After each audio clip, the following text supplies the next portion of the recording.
Bang, what's good? Moran Mystic. Let's delve into some cryptic. hmm Today we're gonna be looking at the triangle and kind of tie that into symbology, numerology, and astrology. So those three aspects, triangle three. But yeah, we're gonna be seeing the importance of the number three and its esoteric sort of connotation to many things we see in life. And yeah, just enjoy the presentation. Initially I had, man, this video is long overdue. Yeah, I had a little whiteboard and I was trying to kind of give a visualization of what I'm talking about, blah blah blah. It just wasn't clicking. So what I did was kind of lay everything down on a whiteboard, and I'm going to walk you through it. We'll walk through it together, and just yeah, all right, see what it is. So that's a snapshot of what we're going through, and we'll just walk through it slowly. I won't be able to get the whole board in the picture at the same time, but we'll see what we need to at the time we need to. And I'll try and post a picture of this like at the end of the video, so we can, you guys can have a point of reference if need be. All right, let's get it. So I've segmented this into three parts. We'll first look at the numerology of it and then jump into the astrology and symbolism. So first things first, let me grab some to point with. First things first, we can see that the triangle is made of three components, yeah? Each of those three components are angled at 120 degrees. Bang, bang, bang. The three angles. Hence the three angels. So we'll come back to that later. The triangle has three building components, which we can see. And each angle is 120 degrees. So in numerology, we break down numbers to a single digit. I think Fadic number it's called. So that enables us to kind of decode the meaning of the number, because each number does have a meaning. So these 120 degree angles, three of them, if we times them, if we times the 120 times 3, first of all, if you break down that 120 degrees just itself, it's equal to the number 3, yeah? And then if you go on further and multiply that same 120 by 3, now you get what fully makes the triangle, the 360 degrees. So now we can further break down this 360 into 9, yeah, 3 plus 6 plus 0, which is equals to 9. And 9 is 3 plus 3 plus 3. 3 times. There's only 9 numbers. Only 9 numbers exist. And the last of the numbers constitutes the number 3 times over. Crazy. But anyway, so that's kind of the numerology to it, at least as far as we'll take it today. And now let's jump into the juice, astrology and symbolism. So I mean, right off the bat, we notice that the triangle is the symbol for all the elements, be it inverted or upright, it's the triangle. And the elements make up our known, our known space, our known surrounding, so to speak. I won't say the universe, but as far as that goes, we know that, here where we reside we know that the elements play an important role. Yeah, fuck it. I'll say the universe. Because astrology is really universal, no? So the symbol for fire is an upright triangle, as we can see over here. And the symbol for water is a inverted triangle. The symbol for earth is a inverted triangle with a bar running across it. And the symbol for air is an inverted triangle. Is an upright triangle with a bar running through it. So this is the interesting part of it. Each of the elements has a triplicity. Yeah. And before we get to the triplicities, in astrology, a trine represents a harmonious relationship, hence a smiley face. So any kind of any aspect that is a trine, for the most part, is good. It's a harmonious relationship. So now if we go into the actual zodiacs, the actual signs, we notice that in each of the element, first of all, we notice that there's three. Okay, there's three zodiac representations in each of the elements, and they're all of similar nature. They're like cousins. Hence the trine relationship.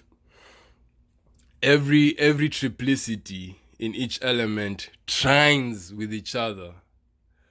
So areas. So first of all, I'll break down what you can see it, but I guess I shall say what each element, what zodiac falls into each element. So the fire, we have Aries, Leo, and Sagittarius. Water, we have Cancer, Scorpio, Pisces. Earth, we have Taurus, Virgo, Capricorn. Air, we have Gemini, Libra, and Aquarius. Okay, so now that's been established. As you can see, each of these three elements in each triplicity, if you individually like look at fire, look at relationship between Aries, Leo, and Sagittarius, it's all a trine. It's all a trine. And if you look at the zodiac wheel, you'll be able to actually see the 120-degree angles between Aries, which is the first house, Leo the fifth, and Sag the ninth. All right.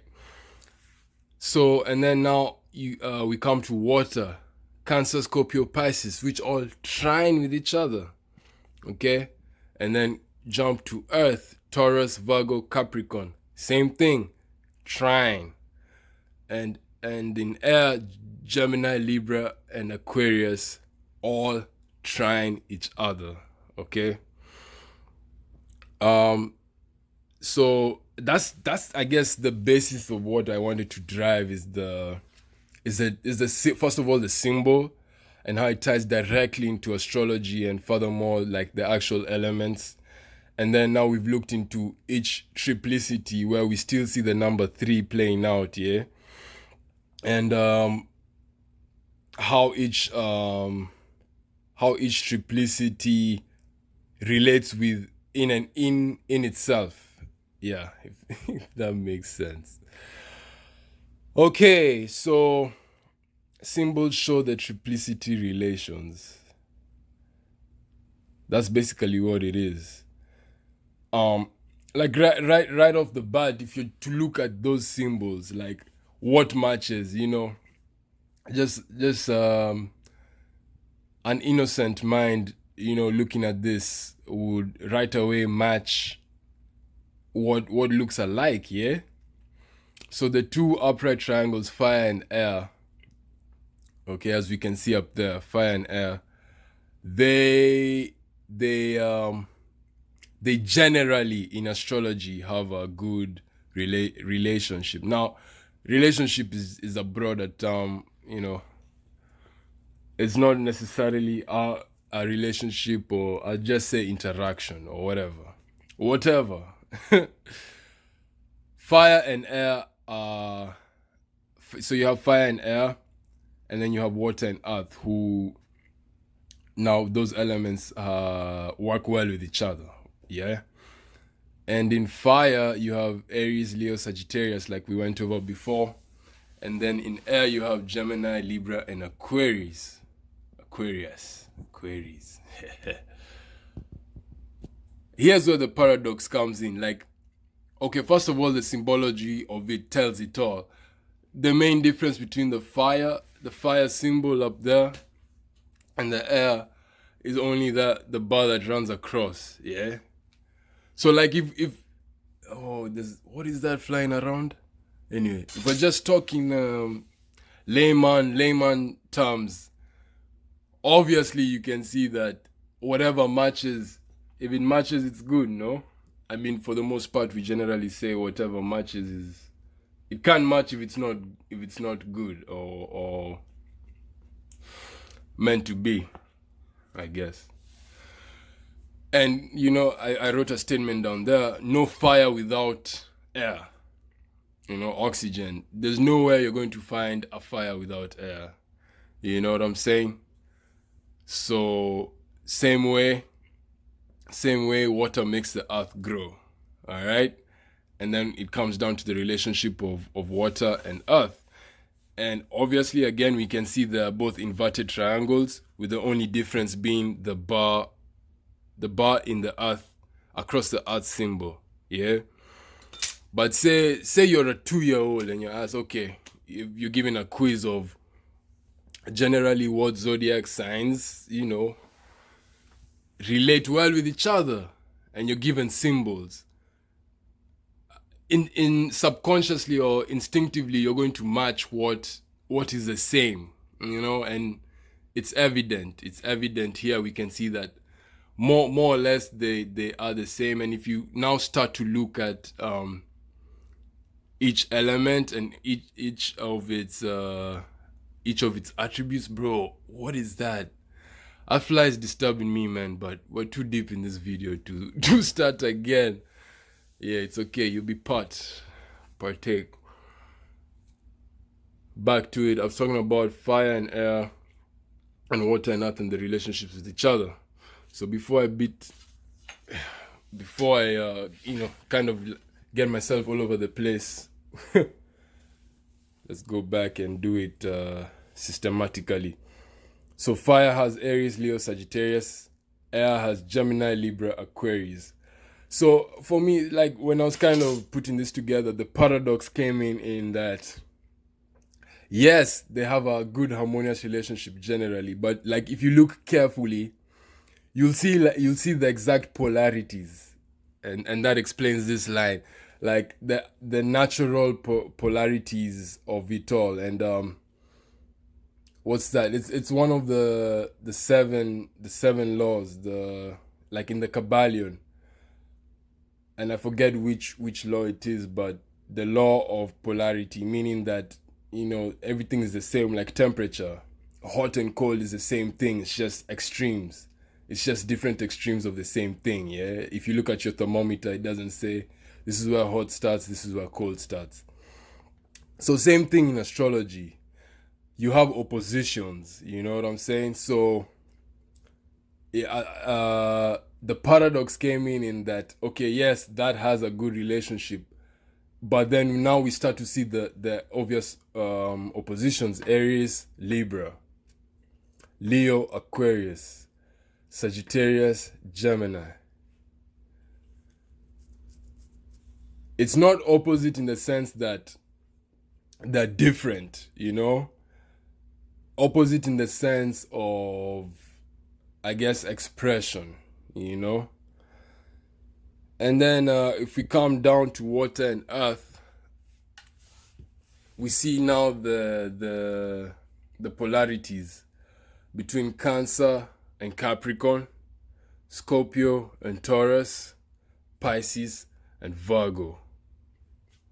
Again, not opposites to say they're extremely independent and different from each other, but if you start to study like the polarities of the zodiac signs, each sign that's opposite to the other has like similar traits, you know, one can borrow from the other and be able to, build a kind of harmonious relationship with that. And yeah, for the most part, that kind of consolidates everything else, we're trying to go through with the numerology, astrology, and symbolism. Kind of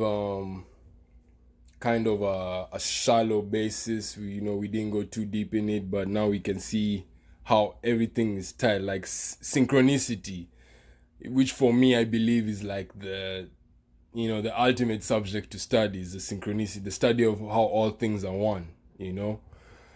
So just to wrap it off,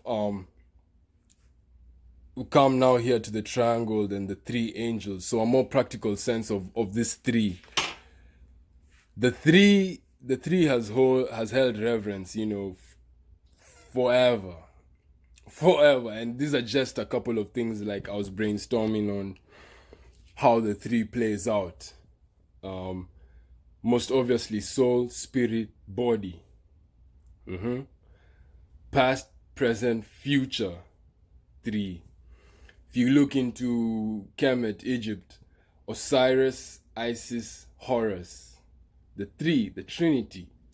If you look into Christianity, which is heavily, no, I won't say heavily my background, but yes, I do come from a place where Christianity is held prevalent. The Holy Trinity. Okay, so the Holy Trinity was God, the Holy Spirit, and Jesus, or is. And then you have Joseph, Mary, and Jesus. Like the three keeps playing in very many aspects. And if you take a closer look or a closer analysis to just generally how things play out, it's most of the time in threes. You know what I'm saying? So yeah, before I get too long-winded, that's that. And yeah, I hope it was helpful, insightful, and all of that. So until next time, peace.